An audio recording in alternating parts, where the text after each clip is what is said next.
Somewhere in your mind, there is a door that closes and never opens again. Behind it sits your first steps, your first word, the face of whoever held you the very first time you felt safe in this world. You lived through all of it, and yet you cannot remember a single second. You call this normal. You barely think about it at all. But the real reason you can't remember anything before roughly the age of 4 is far stranger than simply forgetting. Your brain didn't lose those memories. In a very real sense, it may have never been able to keep them in the first place. And the reason why reveals something extraordinary about what memory actually is. Think about your own earliest memory for a moment. Try to picture it clearly.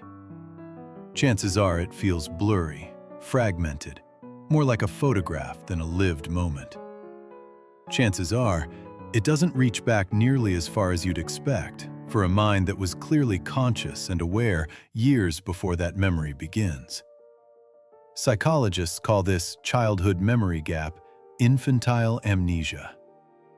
Sigmund Freud was the first to give it that name over a century ago, though his explanation for it turned out to be almost entirely wrong. He believed the missing memories were repressed, buried by the mind because they were somehow too disturbing to keep. Modern research tells a very different, and in some ways much stranger, story. Psychologist Carol Peterson at Memorial University of Newfoundland has spent decades studying how children's memories form and disappear over time. In her research, she interviewed young children about specific, well-documented events shortly after they happened, then returned years later to ask what they remembered. The results were striking. Memories that seemed vivid and detailed at age 4 had often vanished completely by age 8 or 9, as though they had simply never been written down permanently in the first place. This wasn't ordinary forgetting.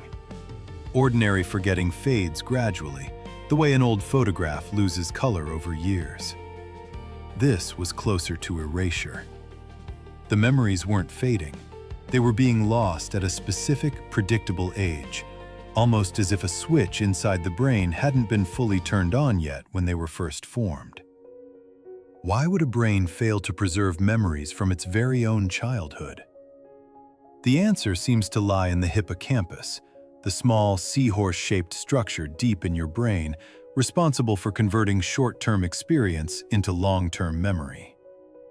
Psychologist Patricia Bauer at Emory University has shown through years of research that the hippocampus continues developing well into early childhood, long after birth, long after a child is walking, talking, and clearly experiencing the world in vivid detail. The hardware for long-term memory storage simply isn't finished being built yet. Your earliest self wasn't unconscious. Your earliest self wasn't unaware. Your earliest self was living every bit as intensely as you do now. It just didn't yet have the fully developed machinery required to file those experiences away permanently. Imagine trying to save a document on a computer whose hard drive hasn't finished installing. The document exists, it gets written, but the moment you close it, there's no reliable place for it to be stored. That is roughly what happened to your first years of life. But there is another piece to this puzzle, and it is even stranger than an unfinished hippocampus. Cognitive scientist Nora Newcomb at Temple University has pointed out that memory formation in early childhood isn't simply weak. It is fundamentally different from adult memory in structure. Young children can absolutely remember things, sometimes remarkably well, for days, weeks, even months.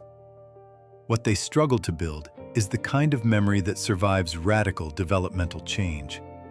Memories that get carried forward as your brain, your language, and your entire sense of self are still being constructed around them. Here is the strange part. Memory doesn't just require a hippocampus capable of storage.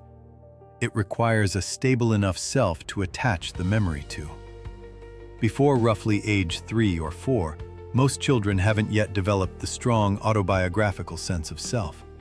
the ongoing internal narrative that says, "This is happening to me, and I will still be me later when I remember it."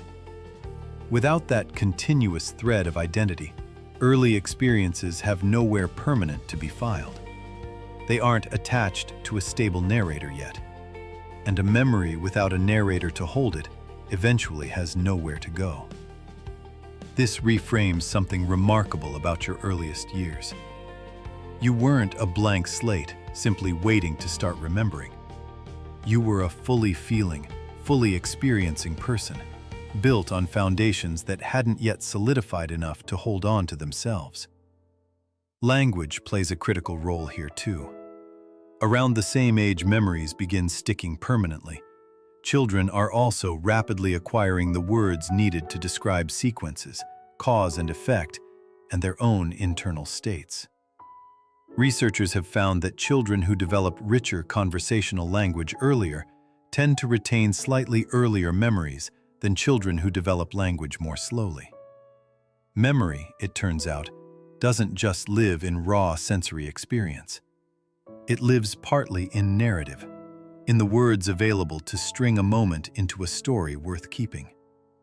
This is why parents who talk elaborately with their children about shared experiences, asking questions, filling in details, encouraging the child to retell what happened, often help those children retain earlier and richer memories than children who experience the same events without that kind of verbal scaffolding. The event alone isn't enough. The story built around the event matters just as much. So when you try and fail to remember your own earliest years, you are not confronting a flaw or a mystery you failed to solve. You are confronting the literal construction site your mind once was. A hippocampus still being wired. A sense of self not yet stable enough to narrate its own experience. A language system too young to turn moments into stories that could survive. None of this means those years didn't matter. Decades of research in child development suggest the opposite.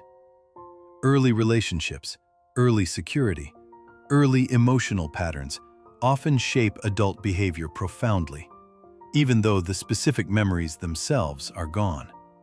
The foundation remains, quietly influencing you, long after the blueprint that built it has vanished from view. So the next time you wonder why you can't remember your own first steps, your own first words, the exact sound of a lullaby that surely shaped something in you, consider this. Those years weren't lost to carelessness or damage. They were the price of construction, the necessary cost of building the very mind now trying and failing to look back and find them. You don't remember becoming yourself, but everything about who you are right now was built in those forgotten years anyway, standing quietly behind a door that never opens, holding up everything you now call your life.